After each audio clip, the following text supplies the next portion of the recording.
inona ny tianao fa anapaka eo amin'ny fiainanao.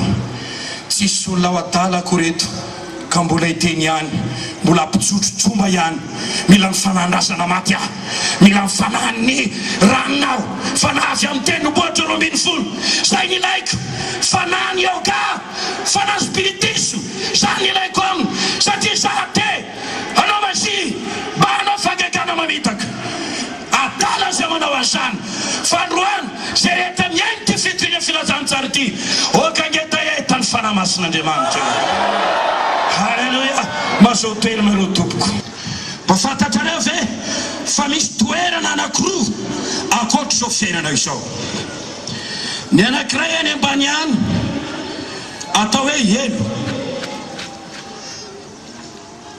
ny anankiray any ambony any atao hoe lanitra. Ny elo toerana voavoatra ho an'ny devoly sy ny anjeliny, io ilay hoe ny any ambanin'ny tany. Ny lanitra fonenan'Andriamanitra nampianarin' Jesosy hoe rainay izany an-danitra. Jesosy tena katavelona ny an-danitra, andeha hanamboatra fitoerana ho anareo aho, lasa nisy nanamboatra toerana ho antsika. Izany lanitra izany dia kanto fonenan'Andriamanitra izany, tsara lavitra izany, tsisy fanaitainana any, tsisy ranomaso any, any Jesosy Kristy, any anjely tsara, tsy misy devoly intsony any, fa ny tany sy ny abakabaka ary ny elo no voavoatra ho an'ny devoly sy ny anjely. Misy lalana nefa zay mitondra ny olona ho any amin'ny elo, misy lalana zay mitondra ny olona ho any an-danitra. Tenin'Andriamanitra mampafantatra io lalana io, toy izao toetran'ilay lalana makany amin'ny elo.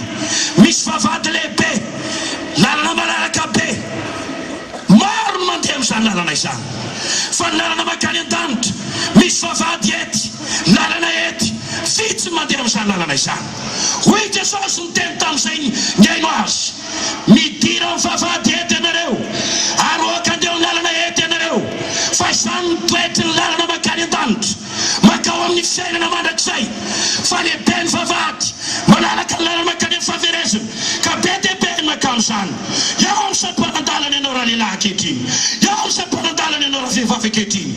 Tory tenin'Andriamanitra miteny aminao hoe mijanona anontanio, makaiza ty lalanao ty, makany an-danitra ve, makany an-danitra ve sa makany amin'ny elo. Jesosy ny lalana makany an-danitra, izao ny lalana sy fahamarinana, tsy misy makany amin'ny ray efatsy amin'ny lalako. Lalana makany an-danitra, lalana fahamasinana, tsy mahazo mandeha an'izany izay tsy madio, satria masina ny lanitra, feno voninahitra, ny ota tsy ho tafiditra any. Izany mahatonga Jesosy miteny hoe zay rehetra manao amiko tomboko ny hiditra ny fatakany lanitra, fa ny raiko izany an-danitra. Raha te hiditra any an-danitra ianao, tsy maintsy manao sitrapon'Andriamanitra ianao, mila mandesa ny sitrapony tenanao ianao, mila mandesa ny sitrapony io tenao, mila mandesa ny sitrapony Satana ianao, ka manivavaka manao hoe ho atao any sitraponao ny ety an-tany ho taky ny any an-danitra. Raha fakatao izany ka foinao ny sitraponao, ary ianao makatony tenin' Jesosy hoe raha misy tanaraka oka an-tany tenany hitondra ny azy fijaliana isan'andro, ka anaraka taonany fo zay rehetra hotanao, mifidy ny lalana makany an-danitra ianao. Laza marina aminao aho fa ho fitahina ho anao zany.